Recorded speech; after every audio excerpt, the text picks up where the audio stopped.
Você que está ouvindo esse podcast, o que acha de uma empresa que sempre trabalha para trazer impacto positivo? Assim é o Google. Como? A Duda da Orbi é um exemplo disso. Ela usa a inteligência artificial para ajudar pessoas a recuperarem seus movimentos. É a tecnologia mais útil na vida das pessoas. E tem o Jefferson da Tributei, que usa inteligência artificial para facilitar o dia a dia das empresas. Eles e milhares de empreendedores geraram mais de 188 bilhões com as plataformas do Google. Tem que ser bom para todo mundo.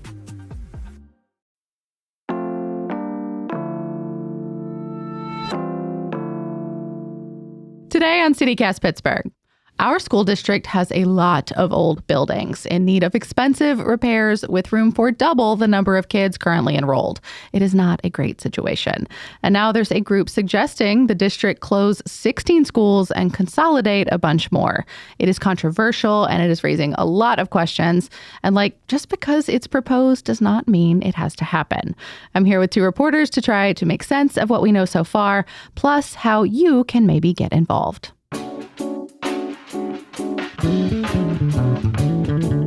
It's Monday, August 19th. I'm Megan Harris, and here's what Pittsburgh's talking about.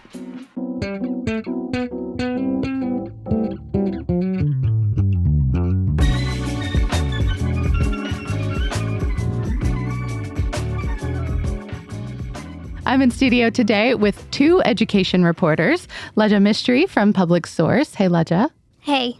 And Jillian Forstat with WESA. Hi, Jillian. Hey, Megan. So y'all have co-reported a series, still working on it, about what's going on with Pittsburgh Public Schools. It's called PPS's Path Forward. But if you're listening and you're new here, you don't have kids, you just don't pay a ton of attention to this stuff, Pittsburgh Public is our city school district. They enroll a little over 18,000 kids, which sounds like a lot, but is way, way less than they could be teaching. And they have a lot of big budget problems. So Leja, what's been going on? Why so few kids, and what's kind of gotten them to this point? So enrollment in PPS has been declining at a consistent rate of 2% over the last several years. Mm-hmm. Many families left in the pandemic, and a lot of it is because of the overall decline in population in the city. With that, resources are unevenly split in the district, leading to some schools with higher concentrations of economically disadvantaged students. They receive less money per pupil. And then there are growing overhead costs, such as maintaining buildings that are half empty, payments to charter schools, and everything that has contributed to the district's budget constraints. And there are so many buildings. I think in your story, you report 54, and 90% of them need repairs. I imagine some of them are pretty massive repairs. A lot of the repairs are about HVAC. A lot of school buildings don't have AC. Yeah. And then lack of basic amenities like gyms, auditoriums, cafeterias. Everything requires moderate repairs and renovations in most schools. Yeah. I mean, and now Pittsburgh Public is considering closing or consolidating some of those buildings, in part because of this new consultant report. It's by a group called Education Resource Strategies. Walk us through what they've proposed. So the proposal, or what ERS calls scenarios, were presented to the board last week, and it included 16 school closures and multiple consolidations. It includes a complete overhaul of the district's current grade configuration model and moves from K-8 and 6-12 schools to the traditional model of K-5, 6-8, and 9-12 high schools. K-5, 6-8, 9-12. Okay, so like elementary, middle, high. Yes. So the numbers took a second to compute. Yes. With that, most full magnets will be phased out over a number of years, except Kappa and Montessori. That includes schools like Linden, Liberty, and Dilworth in the east, Classical in the West End, and Carmalt in South Hills. Currently, students get assigned to a neighborhood school, but they also have the option to apply to a magnet school or a magnet program. That is going to go according to the proposal. And even if the magnet programs are popular, they have been criticized for their admission or rescission policies. The proposal recommends moving away from that and introduce the concept of neighborhood magnets, meaning that students have a guaranteed seat in those schools if they live in those neighborhoods. So schools like SciTech and Milliance U Prep will become neighborhood magnet schools. Yeah, I mean, how did consultants decide which schools should change, which should consolidate, and which should close? Jillian, you want to jump in? Yeah, one of those measures that they have referred to a lot throughout this process is the Facilities Condition Index. That's basically the measure of the condition of each building in the district and, whether it needs major renovations or whether it could pass with just some subtle touches. Mm-hmm. Another thing is the utilization and capacity of schools. So like if not a ton of students are being educated in a very large building. Exactly. And nearly 50% of schools in the district are half empty at this point. So we have a lot of schools with extra seats. So this proposal, what it would do is close a lot of those smaller schools and consolidate them into the bigger schools with extra space. That has gotten a lot of backlash because people like having smaller schools. The thing is, though, they are expensive to operate. They require teachers, require facilities maintenance. And the district is saying if they merge them, then they can concentrate resources and therefore everyone gets a really good education as opposed to some of these schools with more spending, more budgeting because of this per pupil cost, and then other schools that are really small and don't have a lot of resources. I would add that the consultants also considered other metrics such as the Educational Adequacy Index, which means that how well each school is equipped to meet the needs of instruction. That is like if they have spaces for arts, music, science, or like gyms, auditoriums. It sounds like they have more space than they need, but maybe not the right kind of space. Right. And other than that, enrollment, transportation, staffing, everything has been taken into consideration according to ERS. Yeah. I mean, well, let's talk about some of that backlash Jillian mentioned. How first did the folks in the room react? People that work in the district, the board, anyone who was present, because often these meetings, when we know it's coming, they can get quite packed, quite crowded. Yeah, Ledja and I were there that night. We actually ended up staying in the building for about 5 hours that night. Oh my gosh. The presentation itself was 4 hours with a lot of stage setting of here's why we're making these proposals. Here's what it could mean before we actually got to the proposals. That doesn't surprise me in the slightest, given the nature of what they were presenting. They give you a lot of why so that you're slightly less mad about the what. And maybe a little bit more tired once they get to the what. Yeah. Thank you for your service, too, by the way, for being there for that. Thank you very much. So we heard a lot of groans once they got to it. We had a lot of families there from Woolslayer specifically. That is one of the schools that they are proposing closing. So we did hear a lot of upset about that and people feeling like they just didn't have their opinions considered in the process. What about since it was unveiled? Have you been able to speak to families, to people who work in the district? Like, this is going to affect a lot of people, a lot of jobs, and certainly a lot of children. We're still looking to talk to a lot of people. So if you're listening and have a connection to PPS or our teacher or a staff member, don't hesitate to reach us. Megan will drop our info in the show notes, I'm sure. Yes. We are hoping to talk to everyone touched by this. But I should say that so far I've heard from families that are concerned about breaking up those K through 8 and 6 through 12 schools. They like the community it provides. We've also heard from people who are worried that they're going to have to travel long distances. They're basically saying that some of these schools are 2.5 miles apart. So why not, consolidate them?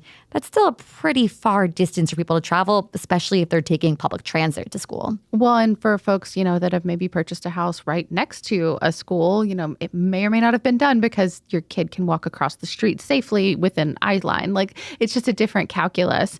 And I feel like we're constantly hearing about a bus driver shortage, especially this time of year.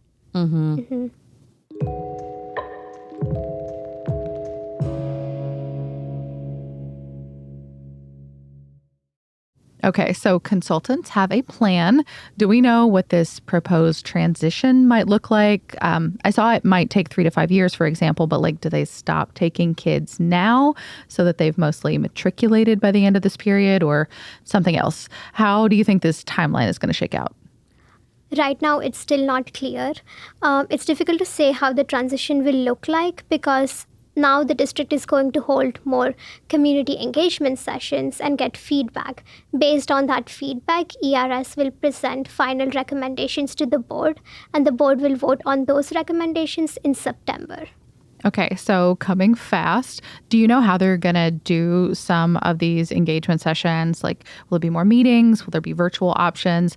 I'm sure folks want to get their voice out there because people have really strong feelings about this stuff. And Jillian, to speak to what you were talking about, it sounds like a lot of folks would have really liked to have been involved earlier than right now.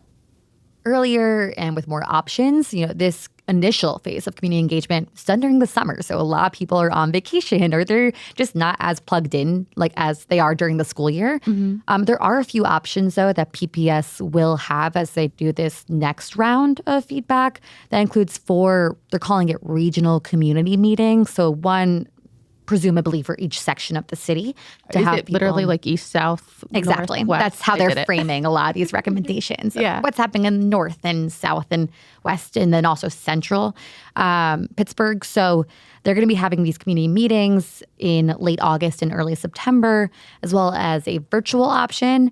And then what I'm hearing from the district is they're having these pop-up days. Those are going to be more concentrated and not necessarily public events in the same way that these community meetings are.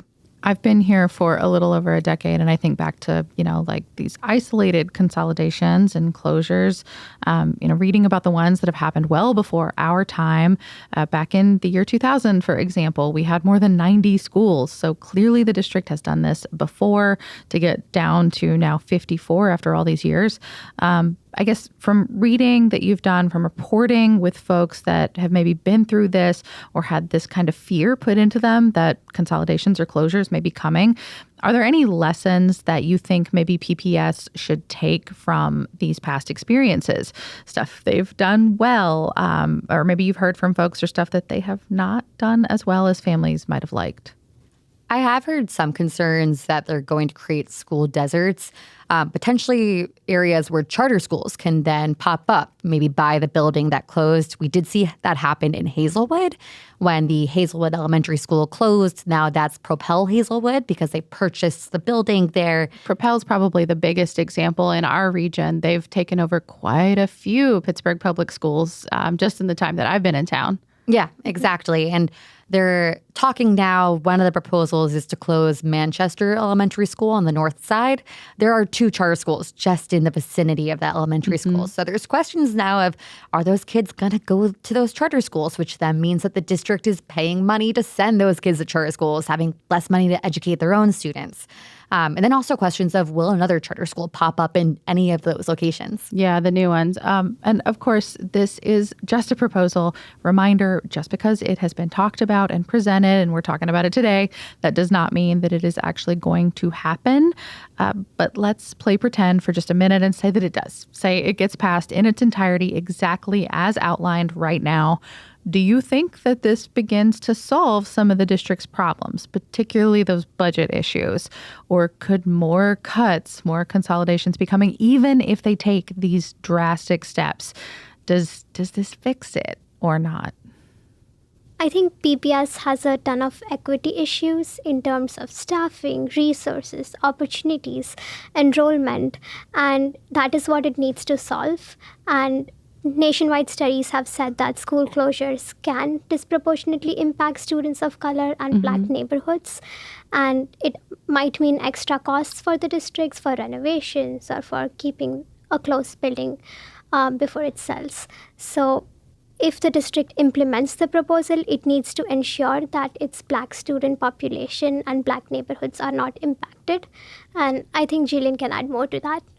Yeah, the consultants the other night when they were announcing this proposal, they did say a lot of times that the implementation is really where this is going to play out. The consultants themselves, they acknowledge that even with their plans, even with trying to instill equity in their plans, they showed a graph the other night. It still does disproportionately impact Black and brown students in the district compared to white and Asian students. So we do know that there is a level of disproportionality coming out of this. Maybe it's better than it could have been, but it's still going to impact certain groups more than others. Well, there's going to be opportunity to have your voice heard if you're interested. We will, of course, share information for Laja and for Jillian if you would like to reach out to them. And as soon as we know the schedule for those public meetings, we will share those as well. I guess as we close out, what will each of you be watching for next? we're looking to learn more about this neighborhood magnet school program. This is a really interesting thing because the district, they put in these magnet schools to create equity. We know that's not happening. Yeah. So magnet schools were initially intended to desegregate the district. They're, intended to create these specialized centers where any student can go and get these really awesome programs. What we know, and it's really cool for kids that have like a special interest. Like SciTech is a STEM school. It's science, technology, engineering, and math. And Kappa, of course, is for our arts kids that really want like more dedicated education. I was not a kid who knew what she wanted to be when she grew up, so this would have been terrible for me. But it seemed kind of neat to have that opportunity here in Pittsburgh. Yeah, and a lot of districts around the country have these kinds of magnet schools. The issue here is that Kappa, SciTech, for instance, they are typically whiter students and more affluent students than in the rest of the district. So we do have these pockets of concentrated wealth and concentrated resources, especially because they have all these great programs and opportunities and state funding often that comes with that. And then you have the neighborhood high schools, your Westinghouse, your Malayans U Prep, your Carrick, that don't have as many resources going to them. They don't have it flowing in the same way. Ledja might be able to add more. She's done a lot of great reporting on this topic. Yeah, and because you have such a high concentration of economically disadvantaged students into certain school, it also gets fewer resources in terms of staffing. There's a high turnover rate in teachers, in school leaders, and just fewer resources, less AP courses, less advanced classes overall compared to these other schools. Yeah. Well, we're looking forward to it. Thank you both so much for keeping us informed and for sharing your wisdom with CityCast Pittsburgh. Thank you. Thank you for having us. That's all for today here on CityCast Pittsburgh. If you want to help Ledja or Jillian with their upcoming reporting, you can reach out. WESA and Public Source have set up a survey that they are hoping parents, staff, kids, really any stakeholder, if you live or work here in the city, if you pay taxes, that totally counts. They have questions for you. We will link to it in our show notes, and you can look for it in that Hey Pittsburgh newsletter. We'll be back tomorrow morning with more news from around the city. Talk to you soon.